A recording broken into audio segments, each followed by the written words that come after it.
Good morning, everybody. Welcome back to another episode of the Hockey Talk with TG podcast. I'm Ty Glenn. Hope you guys are having a great Monday. Got lots of NHL news to discuss, so make sure that you stay tuned in to the episode until the end. Before we go ahead and get started, just a couple announcements. So, I did get out my behind the scenes of how I do my Hockey Talk TG podcast. I do apologize for not getting it out last Friday. One of the parts that I did for my behind the scenes of the Hockey Talk TG podcast, that was a Microsoft Teams recording, and I tried editing it to make it shorter for you guys, and I also tried to put it in one video, and I did this using iMovie, and because it was a Microsoft Teams recording, it wouldn't let me export it. Even after I did the edits, tried to make it shorter. I did this a bunch of times. I did this dozens and dozens of times to make it shorter for you guys so you wouldn't have to sit through that long 45-minute video. But iMovie refused to let me export it. It refused to let me export the edits that I did. So that's why I just submitted the video the way it was on YouTube. Like I said, I tried making it shorter for you guys so that you wouldn't have to sit through the long 45 minutes of the video. Because if that were me, and if I was watching the video, I wouldn't want to sit through the whole 45-minute video either. So that's why I tried making it shorter, but it wouldn't let me. And I really wanted to get that out to you guys so you guys could see how I do my Hockey Talk TG podcast from both at home and at the studio. And I wanted to show you guys how I do it from both at home and at the studio, so you guys can see what I do, how I do it, and apps I use, editing apps I use, and stuff like that. So I want to show you guys both ways. So I really want to get that out to you guys. Both of those videos are on the TG Hockey YouTube channel, so head on over there. Make sure you watch the videos. 2-part video. Part 1 is how I talk about doing my podcast at home. Part 2 is the Microsoft Teams recording I was telling you guys about.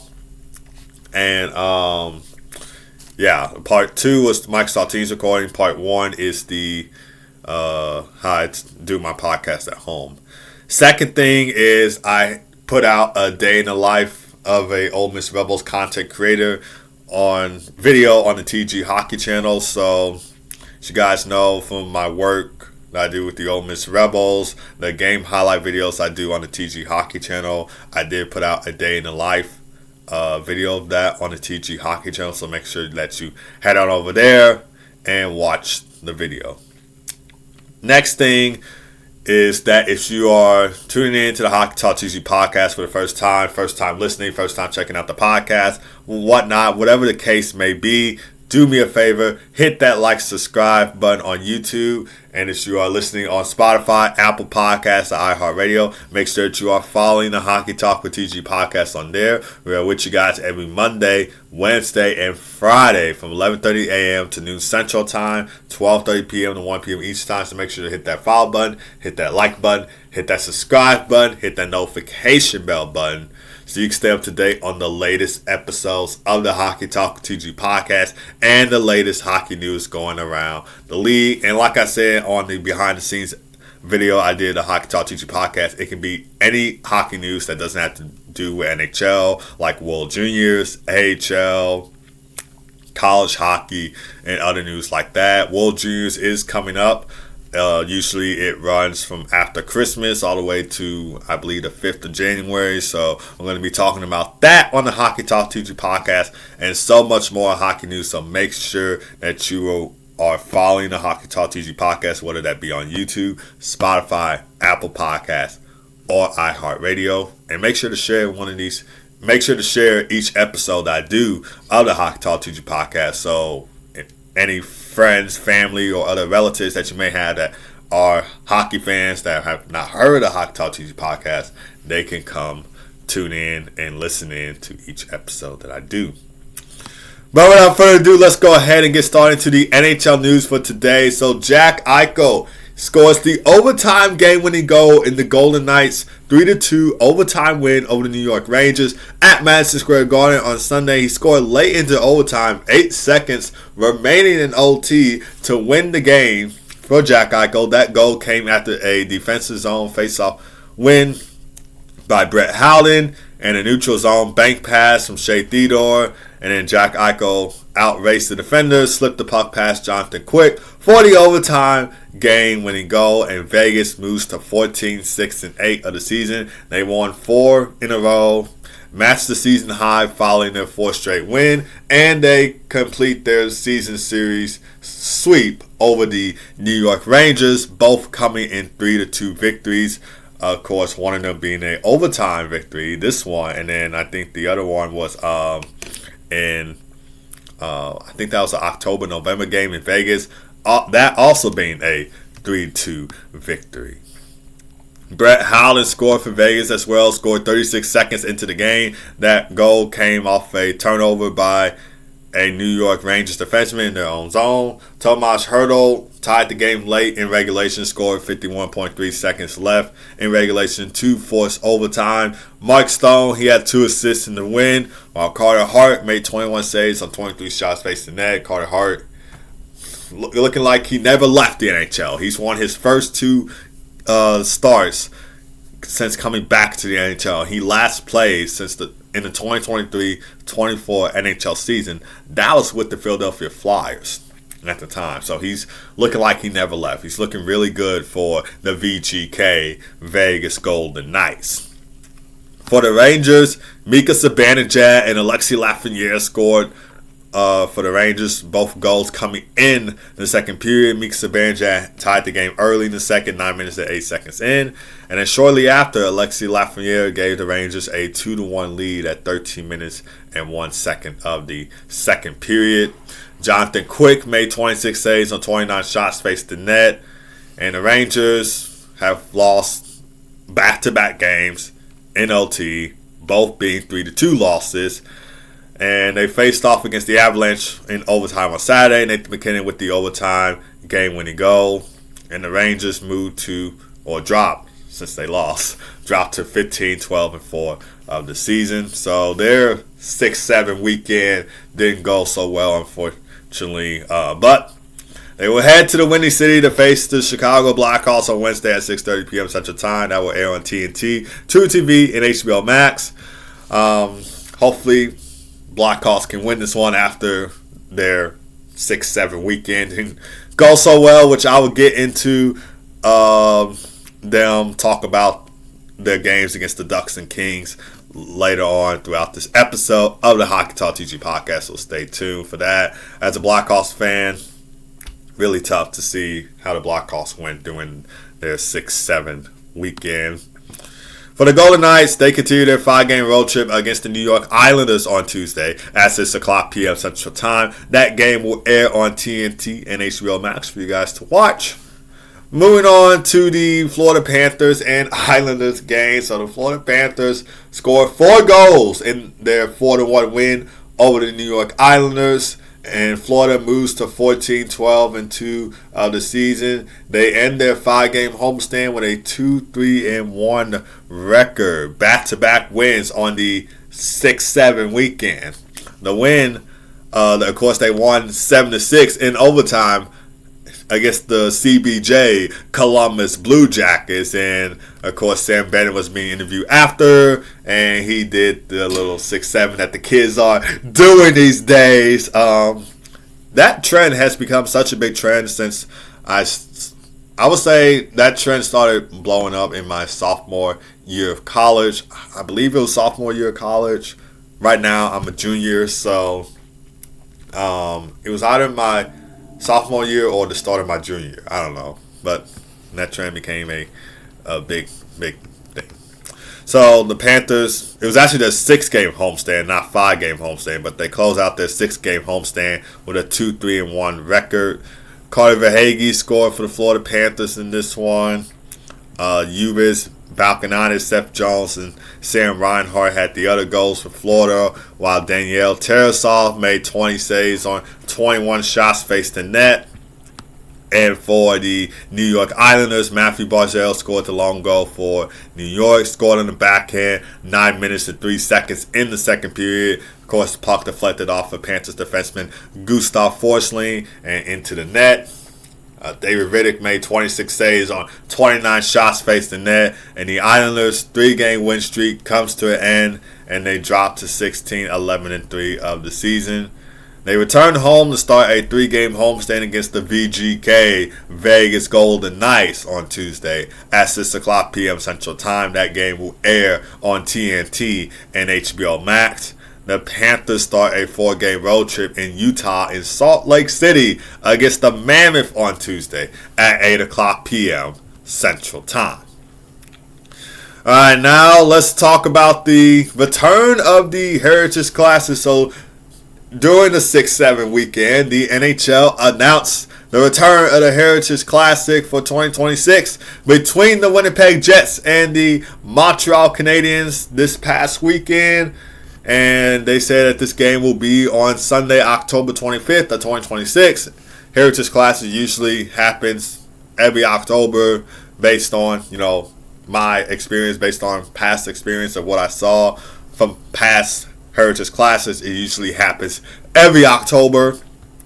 This is the 8th Heritage Classic game in NHL history and the first since October 29th of 2023, which featured the Battle of Alberta between the Calgary Flames and the Edmonton Oilers in the 2023 NHL Heritage Classic. This time around will be the Winnipeg Jets hosting the Montreal Canadiens at Princess Audio Stadium in Winnipeg, Manitoba, which is home to the CFL's Winnipeg Blue Bombers. For those who don't know what CFL stands for, that stands for Canadian Football League. I think Dwayne Johnson played in that league before playing at the University of Miami for the Miami Hurricanes. I think Dwayne Johnson had spent some time playing in the CFL. But for the Heritage Classic game, this will mark the second time that the Heritage Classic is held at Princess Audio Stadium. The Jets are 1-1-0 all time in outdoor regular season games, and this will be their third outdoor game. Their previous outdoor games was a 3-0 loss in 2016 to the Edmonton Oilers at that same venue, and then a 2-1 overtime win in Regina in 2019 against the Calgary Flames. For Montreal, this will be their 5th outdoor game and first since 2017. They played the Ottawa Senators in the NHL 100 Classic, which was a 3-0 shutout loss. That was during the NHL Centennial season, which started in 1917 to 2017, so 100 years of NHL hockey. But before that, I will say that they were kind of sparking like a debate with NHA, National Hockey Association, which I believe was around 1908, 1909, and then the NHL had formed in 1917. But this should be a great game overall to watch between the Winnipeg Jets and the Montreal Canadiens in the Heritage Classic. Obviously, both teams coming off a recent success last season. The Jets obviously winning the President's Trophy, and the Montreal Canadiens clinching that final wild card spot in the Eastern Conference to make the Stanley Cup playoffs. Jets are the veterans, Canadiens are the younger team. This will be interesting to see how this game will go between the Winnipeg Jets and the Montreal Canadiens, and it's great to see that the Heritage Classic is coming back. Obviously, like I said, this will be the first Heritage Classic since 2023, so 3 years later, the NHL will have their Heritage Classic once again. So love to see it, especially if you are a Canadian. You especially love to see it. So it's going to be a great game for sure. It's going to be a great game for sure, and can't wait to see how that plays out next season. But speaking of the Canadiens, they were in action against the St. Louis Blues at home on Sunday, which was a 4-3 loss for them. So the Blues held off the Canadiens for the 4-3 win, and St. Louis improves to 11-12-7 of the season. They sweep their 2-game road trip with back-to-back wins, both being by 1-goal victories. Of course, they had a 2-1 win against the Ottawa Senators on Saturday. And Brady Shane and Dylan Holloway led the charge with St. Louis in this game, each of them having 3 points in the win. Brady Shen scored 2 goals and added an assist for a 3-point night. Dylan Holloway had a goal and 2 assists for a 3-point night. So their combined effort was pivotal in the win. And then Brady Shen's second goal was the insurance goal. That came in the third period after a 2-on-1 feed from Dylan Holloway. Pavel Buchnevich scored for St. Louis, scored 1 minute and 5 seconds in the second period to put the Blues ahead 3-2. And then that goal came 39 seconds after Dylan Holloway's game-tying goal, which that goal came 26 seconds in the second period. For Pavel Buchnevich, this is his 5th goal of the season. Jordan Bennington, he made 23 saves on 26 shots faced in net. And for the Montreal Canadiens, Lane Hudson and Noah Dobson scored for Montreal. Cole Caulfield scored to extend his point streak to 11 games, in which he's tied for a career high. He had an 11-game point streak from January 11th through February 4th of 2024. And during this 11-game point streak for Cole Caulfield this season, he has 13 points during the span, 4 goals, 9 assists for 13 points during the 11-game point streak for Cole Caulfield. Jacob Dobes made 14 saves on 18 shots faced in net. Of course, he's had back-to-back starts since Sam Montembeault is out sick and ill. Jacob Dobes played in the Canadiens' 2-1 shootout win over the Maple Leafs on Saturday. He made 22 saves in that game and stopped 2 of 3 shots. And the Canadiens' 2-game win streak comes to an end. They dropped to 15, 10, and 3 of the season. They will be at home against the Tampa Bay Lightning on Tuesday at 6 o'clock p.m. Central Time. The Blues return home to face the Boston Bruins on Tuesday at 7 o'clock p.m. Central Time. These two teams played last Thursday in Boston, which was a 5-2 win for the Boston Bruins, followed by a 2-goal game from Pavel Zacha. What will the result be in St. Louis? Hopefully the Bruins go for the season's series sweep. Or maybe the Blues might win this one at home against Boston, since they lost to them last Thursday. They're looking to bounce back in this one against the Boston Bruins. Now the game that was a tough one for the Chicago Blackhawks against the Anaheim Ducks. Ducks put up a 7 spot in their 7-1 win over the Chicago Blackhawks on Sunday. They improved to 18-10-1 of the season. They end their 3-game homestand with a 2-1-0 record. The only loss coming to the Utah Mammoth last Wednesday, which was a 7-0 shutout loss. Their first place in the Pacific Division with 37 points. It is really surprising to see that Anaheim is first place in the Pacific Division.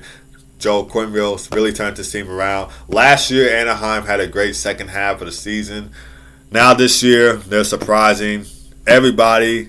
They're sitting at first place in the Pacific Division. Is it too early to say that the Anaheim Ducks will make the Stanley Cup playoffs? Who knows? But yeah, Anaheim is first in the Pacific Division with 37 points. They're ahead of the VGK Vegas Golden Knights by 1 point, and they're ahead of the LA Kings by 4 points. Ducks are also 3-1-0 in their past 4 games, and they're 11-4-0 at home this season. And the crazier part about this game, besides the score 7-1, the even crazier part about this is that the Ducks have put up 53 shots on goal in this game, the first time that they reached 50-plus shots on goal since March 28th of 2014. Their 27 shots on goal second period alone set a franchise record for shots in a single period. So that's the even crazier part about the game. Besides the score, that's even the crazier part. That's insane right there to put up 53 shots on goal. And you want to know how many shots on goal the Chicago Blackhawks had? 20. The Ducks outshot the Blackhawks 53-20 in this game. That is insane. And as a Blackhawks fan, that really hurts, especially since being shut out against the LA Kings on Saturday 6-0. So we got outscored 13-1 during those back-to-back California games. So hopefully we can regroup against the Rangers on Wednesday.